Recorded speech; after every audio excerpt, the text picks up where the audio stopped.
Hey. It's time for a show. Yes. Where are you going? You look like Coming to America. Why do you have all these bags? I go into princess mode. I love that. Roman Ryan Taylor Hemphill. And even when I call the doctor, I'm like, it is Roman Taylor Hemphill. Roman, we're not going to scream on this plane. That's what we're not going to do, okay? And he's like, yeah. Yeah, and he scream.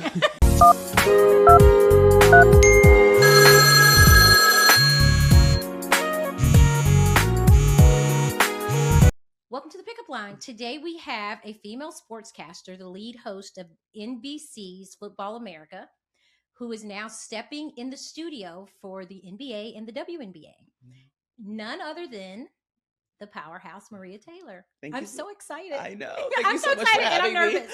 No, I'm nervous. I'm just glad we could finally meet and Mariah stopped keeping you a secret. Like, I don't know why we didn't meet a long time ago. I've known your baby for 6 years. So I feel like I'm your aunt. I do. I feel like I'm your aunt. And every time I see you, like on the Met Gala, and when I seen you as the first Black female to host the Super Bowl pregame show, I was proud. Like, you would have thought I was your mom. Because I was like, and I love her outfit. And I love her outfit. You know, I love when you come out and they start down. Yeah, we always do a pan. We have to do a pan. Show those legs. Because I do it for the girls. Like, you know what I mean? Like, obviously we're here doing sports and the guys are here for sports, but the outfits, the looks, always for the girls. And I love it. Thank you. I love it. I appreciate that. I love your Met Gala look. Thank you. I mean, I'm like, I just have so much to talk about because you've done so many things. Like career-wise, like I'm like, what sport didn't she do? Like, what sport didn't she talk about?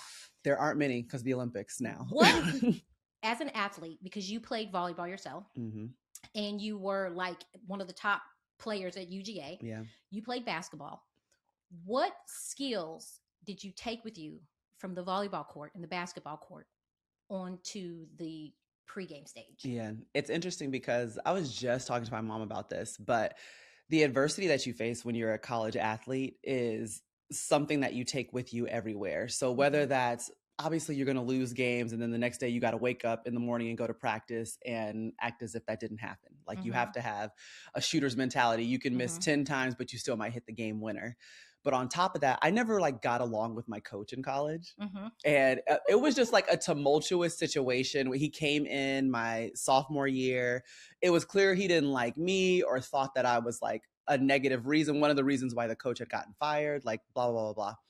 But now looking back, I'm so thankful that I went through that because you never know like who your bosses are going to be or if people are in the media are going to like you or not. And I decided to stay at the University of Georgia because that was the most important thing to me. So go Dogs, girl.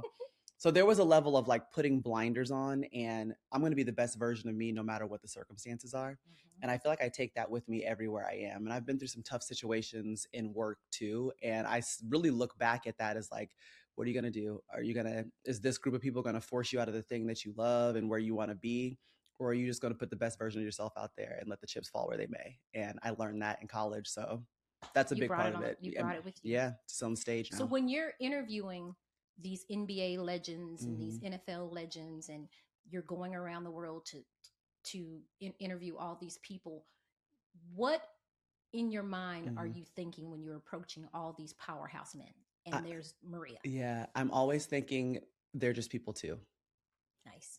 They have a story just like you and me.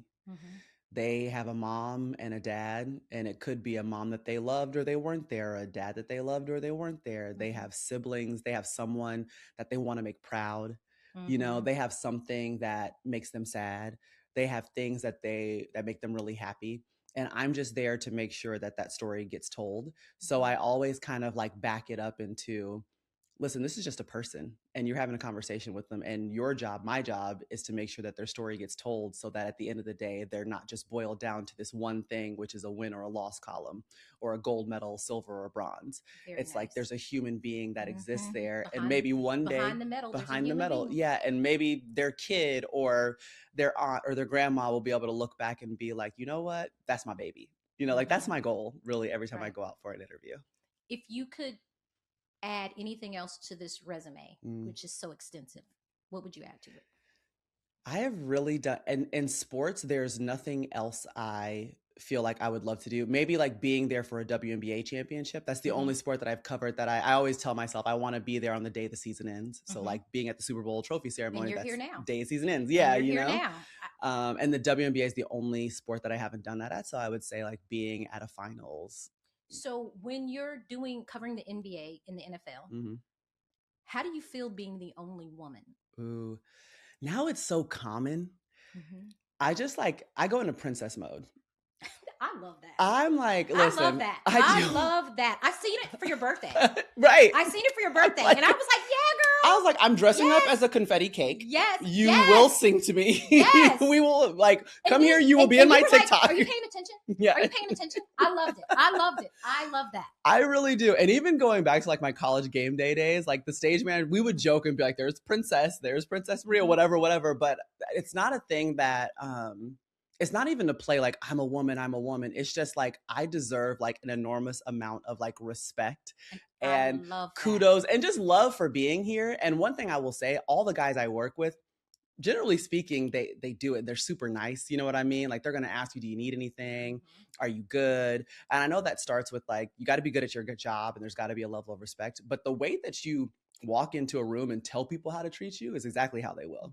If you come in small, they'll treat you small. If you come in big and tall and bold, they'll treat you like that person. And so that's what I call princess mode. And I'm in it. And if you see me with 9 guys sitting on I'm the princess. So what are we doing? Hello. Okay. Come with me. Hello. Do I need water? Yes. What do I love need? y'all, by the way. When you were starting off at HBCUs, yes, you had this thing that you wanted to be like Oprah. Yeah. The Oprah of sports. That's what I would say. Do you feel like you've made it?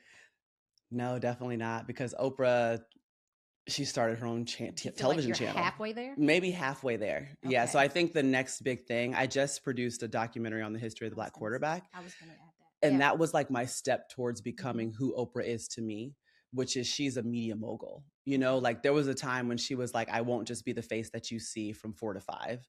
I will have a magazine and I'm going to have this show, that show, I'm writing books. And so there became like this entire enterprise surrounding her.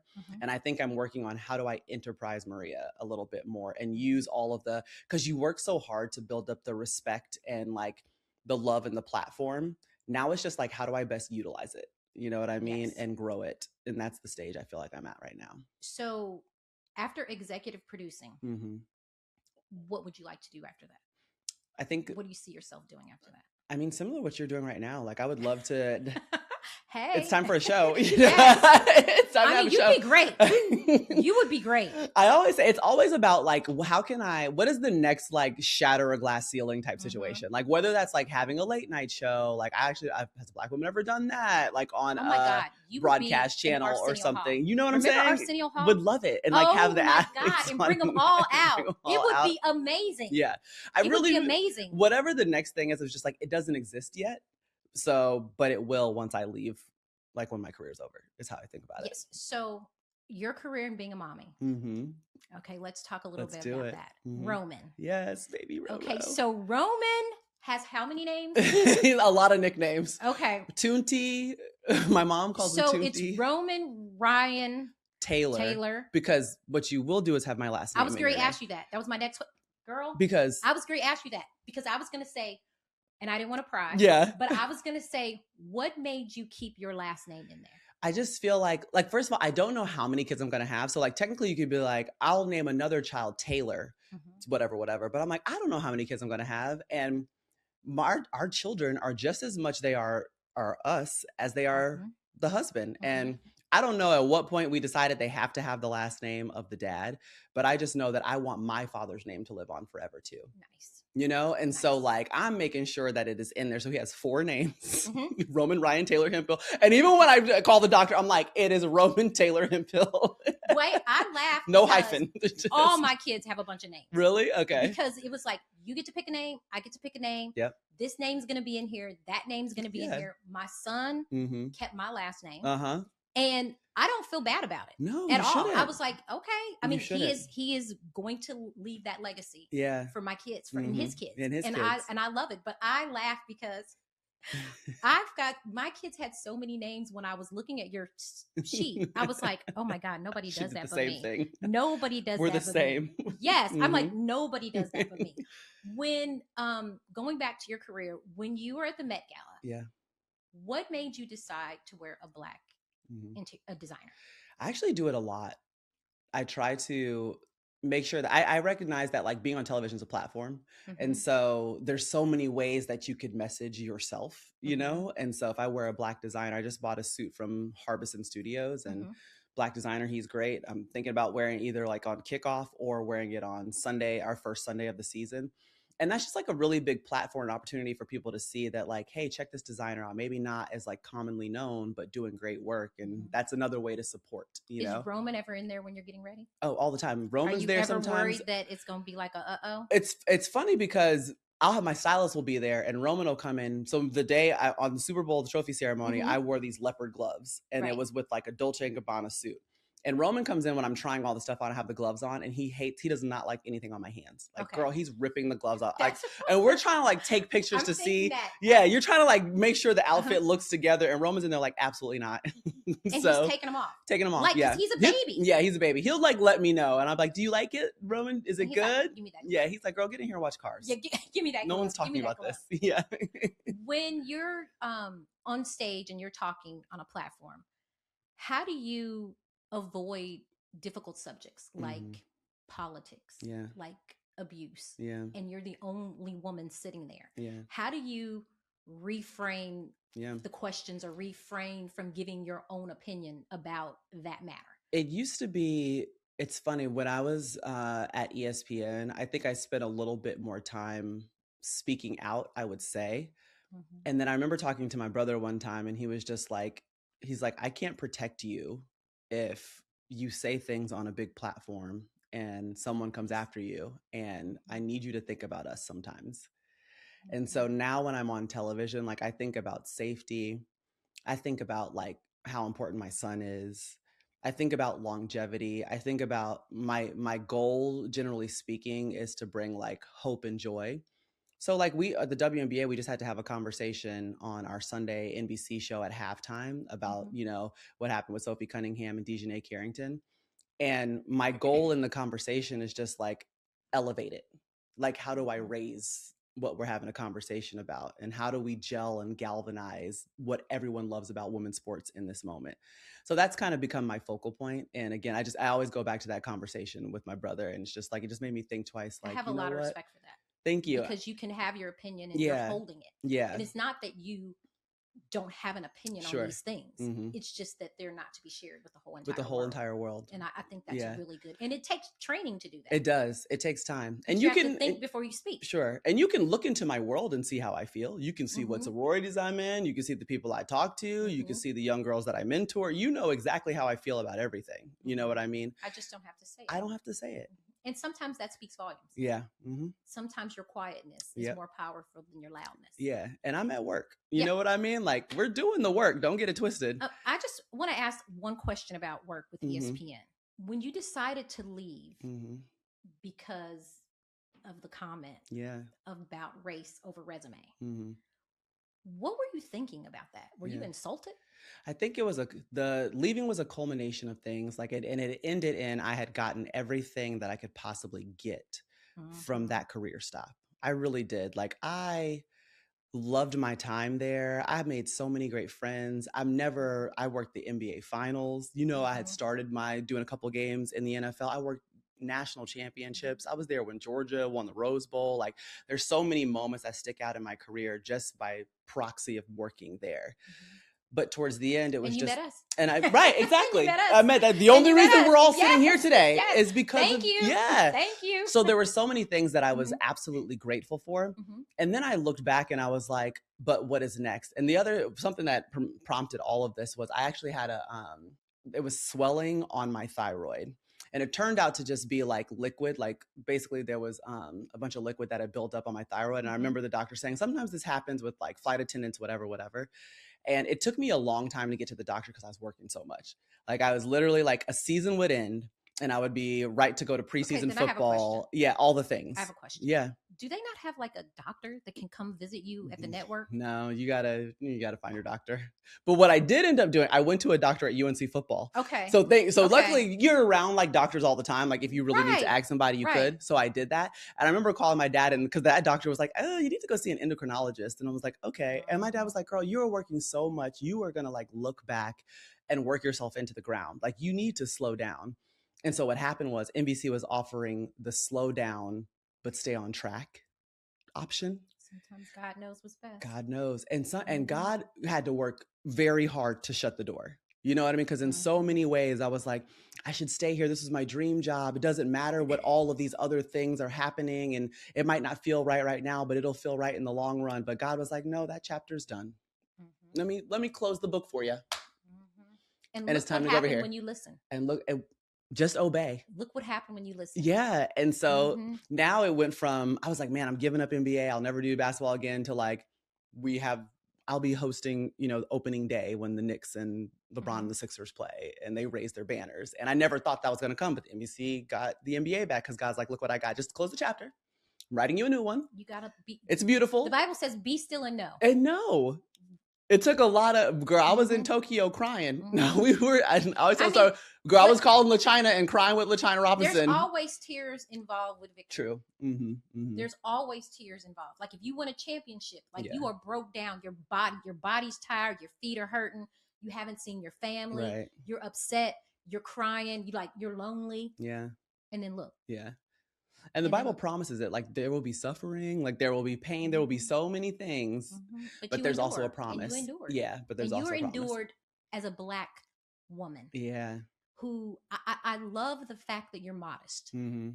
Like I'm gonna brag on you a bit. Like I love the fact that you keep your composure, and when you walk out there, there's like a certain class about you, and you can't buy that. Yeah, yeah. I mean, I don't think you can learn that. Like I appreciate that you're just like a grown woman. You bring womanhood out there. Yeah. It's not like you're like, okay, what can I show off to get on the camera this week? You do it with such class and composure. I salute that. And I wish more young women would watch that. I appreciate it. I wish they would watch and see like your eloquence when you're out on the court. It's just, it's amazing. Yeah. It's amazing. I think I came up right it was perfect timing for me. So like my come up was like, it was with social media, but you didn't have to have like a crazy social media following to get hired. Like it was just you and whether or not you were good at the job, and now I think there's a little bit of like, can you be viral or not or whatever? And so now women have to hold all of these things at the same time, where literally all I had to hold was like, okay, do you represent yourself well? Can you speak on camera? Does it feel comfortable? You know what I mean? Does it look like you can have a relationship with coaches where they respect you? And then you got the job. And so I'm sad for how women have to deal with so many things right now. And you can just get beat up. Like someone can just open up their laptop and come at you. And I've felt it before. I just never felt that I had to like lean into the social side of things in order to have my job. What advice would you give those women that want to be the next Maria Taylor, that want to come up and be on the platform that you're on? Yeah. Usually what I always say is like, don't say in the beginning, you have to say yes to a lot of things. Like it might be water polo, underground gold fishing. Oh my God, that was Mariah. That was Mariah at UGA crying on the tennis court. Right. Yes. And not knowing. I cried at an SEC softball tournament because I was like, I don't really know softball like that. How am I going to do this? Oh my goodness. And by the end, I was like, oh, that was so much fun. But like you have to say yes and do the thing. And then you just have to do the work and the research, because you will get exposed if you do not know what you're talking about. Like it'll come, and it doesn't matter how big or small the audience is, you will get exposed. And the coaches, the players will tell you like, well, no, that's not what happened, or that's not right, or whatever. Before, like I know you played basketball. Well, of course you didn't play football. No. So did you have to teach yourself football? You had to study it and go over the plays? I had to ask a lot of questions. You have to be really humble and like be willing to ask the questions. And I didn't have a problem doing that. Are they sometimes like, okay, you should? Yeah. No, never. Honestly, like they're thankful. People would love to talk about it. Like people want to teach. People want to seem smart. So all you got to do is ask a question. They would love to tell you what to do and tell you what's happening, So, but I didn't really have a fear about that early. And Did I'm you have thankful any for that. fears? What is your fear when you go out there? Is there a sport that intimidates you more than others? When I get into the Winter Olympics, I definitely feel like a fish out of water, but I'm not like the moguls queen. You know what I mean? Like, I don't know everything there is about downhill skiing. So I feel like when I get there, I am like, where's my researcher? That is my best friend. You're doing your best to like look at the research packets and know everything that you can. And then I think to myself too, like, I'm not the only one. Like, sometimes it's good to come to it from a place of like, a lot of America might not know everything about this sport. And if I'm just like them, what would I want to know? Let's tell that. And so sometimes it's good to have that perspective. Like, you don't have to be the person that's an expert at absolutely everything. Like, people are watching the NFL. There's someone sitting at home that's like, I do not know what that means. You know what I mean? So I might be the person that can explain it. Exactly. That's me. But I'm coming from that place. You know what I mean? And where I don't can think help to people explain and grow. realize how much time it takes for you to study these things. Oh, yeah. Like, I'm sure you're on the plane with a laptop. 100%. I'm sure you're at home, like at night when Romans sleep, researching. On the way over here, I'm listening to a podcast on the NFL. Like, I'm constantly just inundating myself with information. I mean, there's and then, a lot required for this job. Yeah. And it's more than just being on TV and looking pretty. And like I said, it's about like, you basically what you want is to be conversational at all times. And the only way to do that is to know as much as humanly possible. Like, when they say like, just be natural, just be yourself. You can't do that if you're like, you're having to think about it. Encyclopedia, which kids are like, what is that? Kids are like, they don't know what an encyclopedia is. Yeah, I have no idea what that is. Wikipedia. I have no idea. So in doing all this with Roman, if you had 5 minutes for Maria, when? Yes. In that 5 minutes for Maria, Maria the mom, Maria the wife, Maria the sportscaster, Maria the studier, the student, because you're still a student. True. What would you do in that 5 minutes? If I gave you 5 minutes right now. Okay. I'm grabbing my skinny pop. Well, you got to come over and let me make you some popcorn. Okay. You can make me some popcorn. I'm gourmet popcorn. I'm sitting down. I'm turning on Peacock or Bravo. I'm watching whatever Real Housewives is on for 5 minutes. Whatever segment I don't even care who it is. It could be Salt Lake, Atlanta. I don't care. And I'm watching it. Maybe I'm getting a glass of wine. That's if Roman's already asleep. You know what I mean? Like, we'll see. But that's 100% it. Wow. So are you there to put Roman to bed every night? I try to. That's one of my biggest goals. I don't know where that came from. You know, as moms, like, we just make something up. Like, your makeup thing that you have to do every time is make their lunch. I don't know. Mine is like, I'm really trying to put them to bed every night. And that's nice. Yeah. Are you good at delegating assignments? Like, do you have like people that help you, a nanny? I do. I have an amazing nanny. I have a mom that is always there. Even if I have to call my dad, like, they'll show up. Are your parents in 2 seconds? They are. Oh, that is awesome. Isn't that great? It's like 45 years. I hosted like their 40th anniversary. I was like, people don't do this anymore.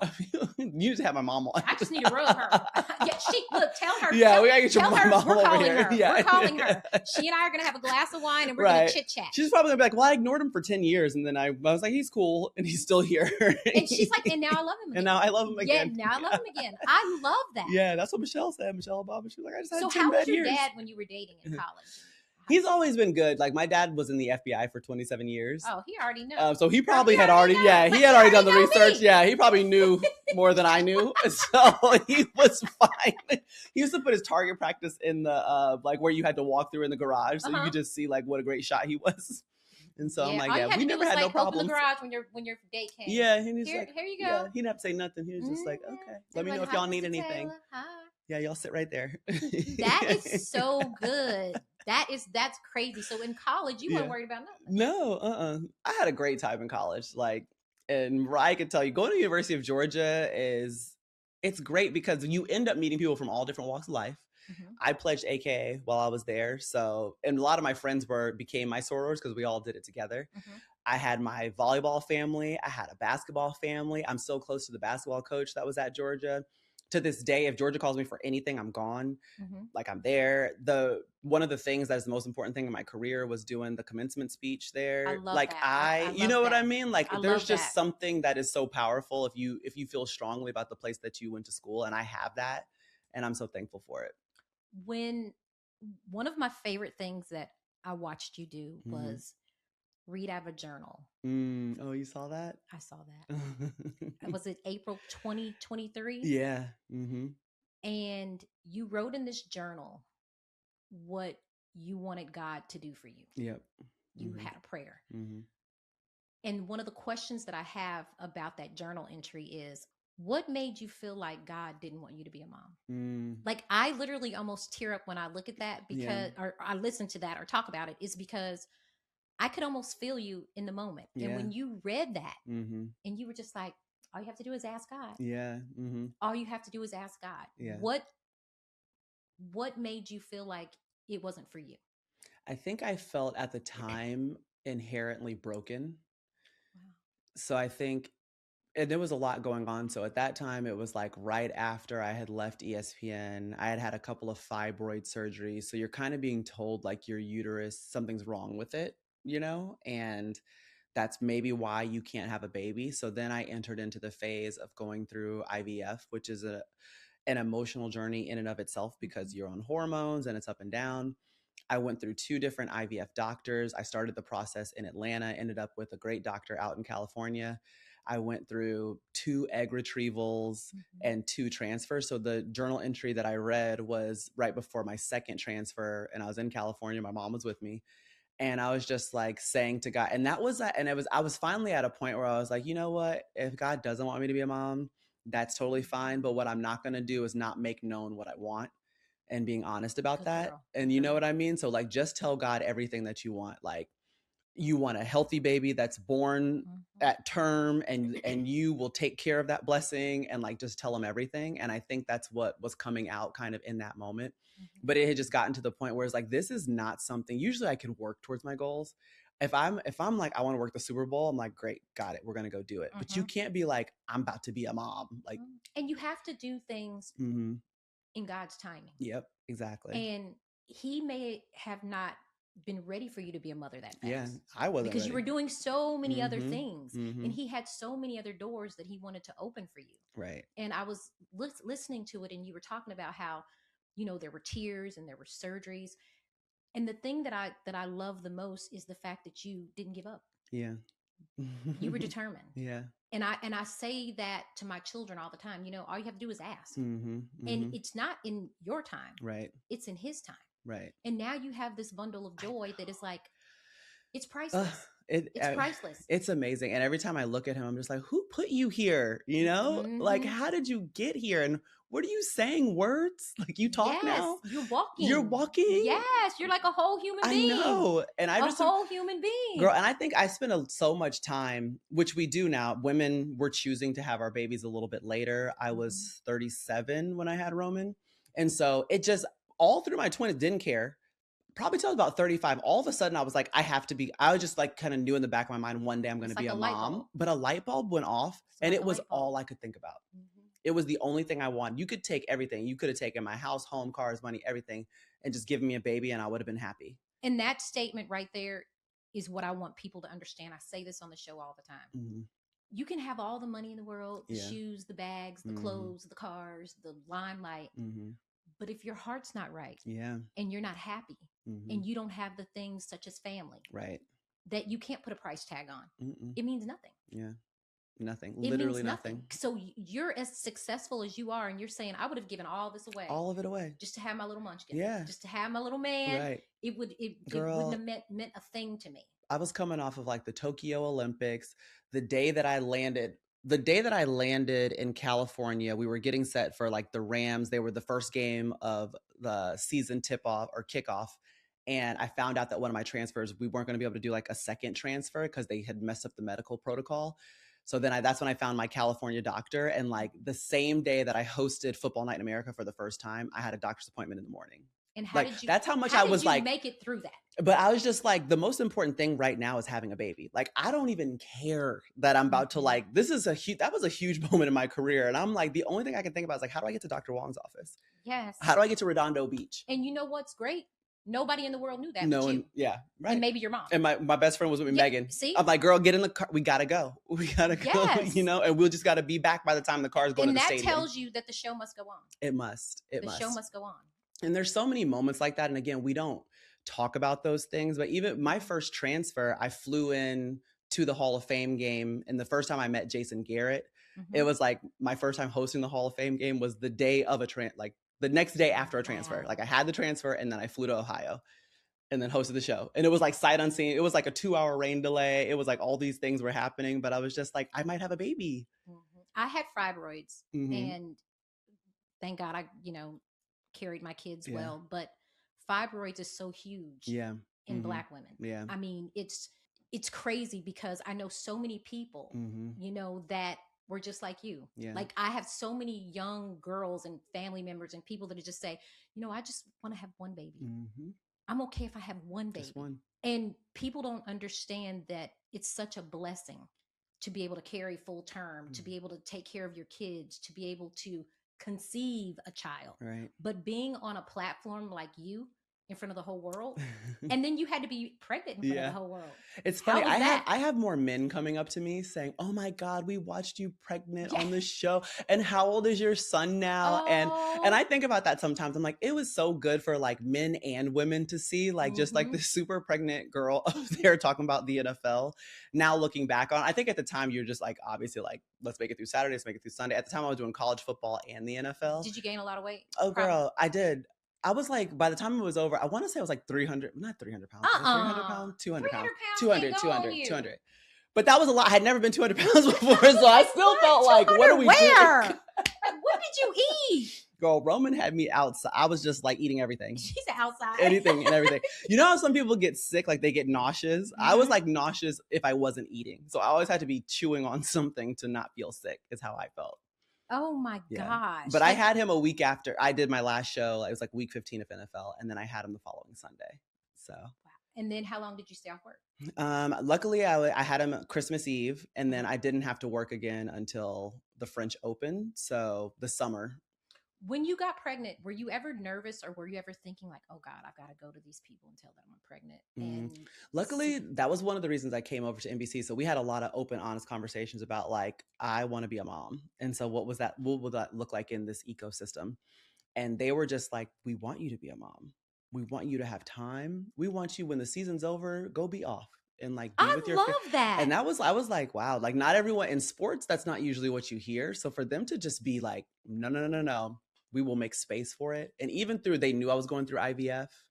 So to have my employer supporting me through that time, like, I know a lot of women, not everyone has that. And I did. And I'm really thankful for that and it's been the same all the way through. Now that I take Roman with me to the Olympics, they're already like, do you need 2 hotel rooms?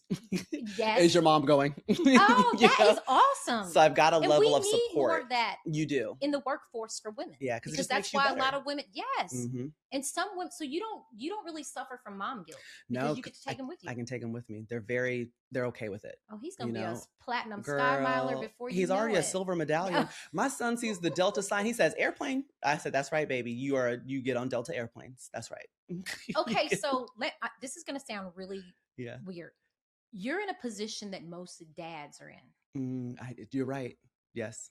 What advice would you give to those dads? Because you're basically wearing so many hats, and you're taking your baby with you. It's like you're carrying your purse. I know. Your baby comes with you, and if Roman isn't with you, it's like I used to say this about my kids. Oh God, I forgot something. Yeah, where is he? Did I like my left leg? It's like, where's Grayson? Yes. So, what advice would you give to those men about family? It's interesting because I think we wear that differently. So women, like, we're thinking about that child all the time. And not to say that dads aren't, but generally speaking, like, I'm the one bringing Roman. Like, you know, like all the dads don't have all their kids. Right. You know what I'm saying? Like, I'm the one that's like, I got to bring Roman everywhere. But my takeaway is like the support system that you build around you is the most important thing. You know what I mean? Like having a significant other that understands that it's important for you to go out into the world and be great and understand like what a prime looks like. Like I always talk about what I'm doing right now. There's a period and a span of time where people really want you to be great at this. And then there'll be a time when it passes you. And I have to make the most of it and build this, whatever ecosystem I want to build for Roman during this time right now. And being present with him and bringing him along for the ride, like that's just as important as him going to school. So if he's gaining experiences, travel is the best. It is the best teacher. It is the best teacher. Yeah. So he's like remembering so that, much. Yes. that it's okay for them to be out of school or come with you and have like a different type of life than maybe you would have thought they would have had or one that you had. I mean, I just grew up around the corner in Alpharetta and we were home every single night for dinner. Me and Roman might not be home every single night. Does he ever just cut up on the plane? Oh, girl. Yeah. He was trying to cut up at the end of the flight today. Sunglasses on? What do you do? I just act like this is me. I get in his ear. Roman, we're not going to scream on this plane. That's what we're not going to do, okay? And he's like, yeah. Yeah, and he scream. He's like, yeah. But I don't, when he goes high, I don't go high with him. I go low. You know what I mean? Like I try to bring him down. So good. So packing. Yes. Tell me about packing for you, Roman, mom, and everybody on a trip. These are great questions that people do. I keep thinking, I was like, I need to do a video on this, on how like I pack for the Olympics for my child. Oh, you do, because I'm the worst packer. I remember traveling with my kids, and it was somebody's birthday, and I'm picky. And I remember their dad saying, "Where are you going? You look like coming to America. Why do you have all these bags?" I had like a playpen, I had a bag, I had this, everything was wrapped and covered. And I mean, I was like, I know it's a little embarrassing, but I didn't want my baby touching nobody's sheets. It's okay. It's weird. It's okay. It was weird. So, I do bring sheets, especially when he was younger. I brought sheets for him. Who else thinks of that? Yeah, I bring like little baby crib sheets. So who else thinks of that? Moms. Yes. Moms. We're a different breed though. Yes. I was literally, so when I came back from work, I thought that I was like, do I have early onset dementia? I can't remember anything. Like I literally thought this is happening. And then the guy, my OBGYN was like, no, mom brain's a real thing. Brain. Yes. Because you used to be able to have like, say if your brain was 80% capacity, it could just be the world and the things that you're doing. Now that capacity, like it's going towards your child. And whatever's left over, like you can put it towards work, and whatever. When they get older, they're like, "Mom, did you hear me?" I'm like, "Huh?" I'm like, "Are you listening?" I'm like, "Huh? Did you just not hear what I said?" No, y'all broke my brain a long time ago. But I didn't comprehend. Yeah, girl, I'm right there. I'm right there with you. But yeah, when I'm packing, usually I'm now thinking like every single day I want to change of clothes. Like just give me 2 outfits from jump. Really, it's like 3 because I put him, when I put him down for bed, I like put him in his PJs for a nap. You know what I mean? So I have like the morning clothes, his nap clothes, and then his afternoon clothes. We're just getting through potty training, so we're about to be done with diapers, but I always brought my diapers with me. I know some people buy them, but I'm cottery. I bought, my diapers are shipped to me, so they come in with me. So he usually had a diaper suitcase and his wipes because I wasn't changing anything on the road. I didn't want him to get a rash. I didn't want things to look different. I always pack when we go overseas. There's antibiotics. I'm taking amoxicillin with me. I'm taking eardrops with me. My doctors are great. They were, that's me. Yeah. That is me. I just told my son this. They're going out of town. I'm like, he's like, "Mom, no, I take it with me. We can buy it or DoorDash it." I'm like, "No, baby, just take it." Yeah, I take it with me. I'm kind of like that too, especially international travel. Now, like when domestic, whatever, like maybe that's easier. And I know I'm going to have a rental car, then I move a little bit different. But every time I'm going international, I take everything with me. I would too. I would too. Because it's just easier having your own stuff. You know what's in it. Yeah. You know what ingredients are in it. You know exactly what you're giving your child. Yeah, exactly. And it makes it easier. And actually, when I was in Milan, I was looking he got sick. And so like the first week of the Winter Olympics, he just had this terrible cold. He was hacking, coughing, all this stuff. And I forgot to bring the nose spray. So imagine me in like the Milan pharmacy trying to be like, all I need, I just want the saline nose spray. Saline. And she's like, girl, what are you saying? You know what I mean? We're trying. And then I brought something back and I was like, I think this is it. We're just gonna have to try it. You know? I tell my kids, I tell my daughter, I'm like, take your travel meds. Take your travel meds. You don't realize how important it is until you don't have them. Yeah. You know those insurance commercials where it's like, it's really you turning into your parents? Yes. I'm like, dang. Hey, mama. There. Hey, mom. Hey, mom. Another thing about turning into your parents. So, Saturday pancakes. Yes. Do you still do it? I still do it. That is awesome. Do you switch the flavors? Yeah. I'll put bananas in them, strawberries. I've had blueberries because he doesn't eat fruit like off rip. So I'm always hiding it in something. I'll make a banana bread or something, or like I'll freeze yogurt and put fruit in it. And he thinks it's a popsicle. I try to. I don't want us to DoorDash as much. If I'm home, I'm trying to. But I literally thought this year we're going to travel every single week for Football Night in America. So I won't be there on Saturdays. And I was like, with all that travel, is it time to bring in a chef? Like, what is the thing I can give up so that when I'm present, I'm really present? Because I haven't had to leave him weekly. Like I'm about to have to leave him weekly going into this year. And I'm already feeling guilty. For dinner.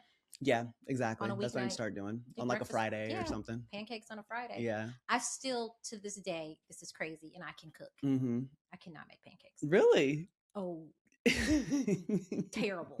It's terrible. I made a Christmas morning for my family one time, and it was like, we're like, that's all right, girl. Yeah, we'll call Waffle House. We'll get Waffle House. I was like, okay, this is terrible. So what is one thing that you do get mom guilt about? Because you seem to have this all pretty good. Like you seem to have this all. No, not at all.